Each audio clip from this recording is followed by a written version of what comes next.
So last week, some very tolerant individual threw bricks into the office windows of the Nebraska Republican Party and wrote "Abolish ICE" on the sidewalk in front. Which prestigious professor had absolutely no sympathy for this political violence? Let's find out. It's my honor to introduce you to City University of New York professor Angus Johnston, who describes himself as a historian and advocate of American student activism. Would it be redundant to say left-wing student activism there? Anyway, Angus had a few things to say about the vandal who threw bricks into the office of the Nebraska Republican Party, causing $1,200 in damage.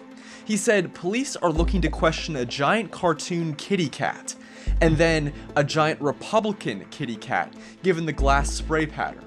Okay, so sure, the hole left by the bricks did resemble a cat, but why a Republican cat? Unless you're suggesting this was a hoax?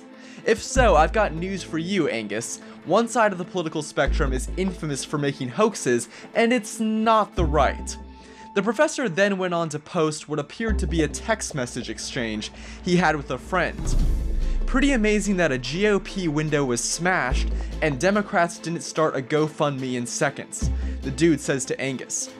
Honestly, the most hopeful sign I've seen in months, the professor replies, captioning the tweet with #GoodNewsThursday. And I'm sure Angus would feel the exact same way if this happened to a Democrat office because, as we all know, these guys aren't hypocrites or anything. Now, to their credit, the Nebraska Democrat Party did condemn the political violence. But back to the professor, he has a rather nuanced view on Antifa, which seems like the best you can get from leftists. The right disavows its bad actors, but the left, not so much. One thing I've heard a lot in response to my Antifa tweets is that there's a bright line between legitimate and illegitimate violence, the professor says. If your claim is that a position of strict non-violence is the only way to achieve social change, then I'm gonna need to see your work. And if you don't see a messy, wrenching moral middle ground between justified and unjustified violence, then let's keep talking.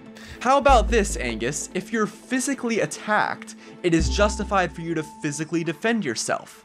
And I emphasize the word physically on purpose.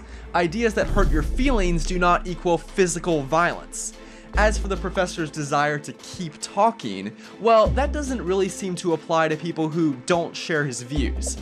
I emailed him for comment. He didn't email me back, but instead took to Twitter, saying, "I want to write a hit piece on you, but I don't understand what you said. Would you explain it to me?" My favorite kind of incoming email.